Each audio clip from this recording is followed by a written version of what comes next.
तू लोकांचं चांगलं करायला पुढे सरसावतोस, पण तुला कळत नाही हीच लोक तुझ्यासोबत विचित्र का वागतात.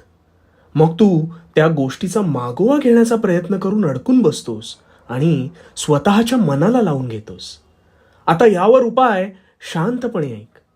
नेहमी एक गोष्ट ध्यानात ठेव, सरळ झाडं लगेच दृष्टिक्षेपात येतात, म्हणून ती सगळ्यात आधी कापली जातात. तुझी नियत आणि भावना साफ असली तरी समोरचा ती कोणत्या पद्धतीने घेतो हे सर्वस्वी त्याच्यावरती अवलंबून आहे. अशा वेळेस तुझा भाव निर्मळ होताना मग समोरचा विचित्र का वागतोय ह्याचा विचार करत बसू नकोस. अरे हल्ली लोकांना वाईट जिरवता येत नाही आणि चांगलं पटत नाही. वाळू जितकी घट्ट धरशील तितकी ती हातातून निसटत जाते. लक्षात ठेव, तुला जखम झालेली नसताना तू विचारांनी जखम उत्पन्न करतोस आणि त्यावर उगाचच खेदजनक मलम लावतोस. सोडून दे.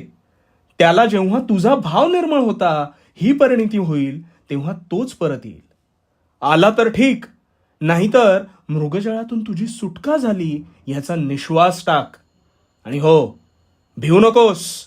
भिवू नकोस, कारण मी तुझ्या पाठीशी आहे.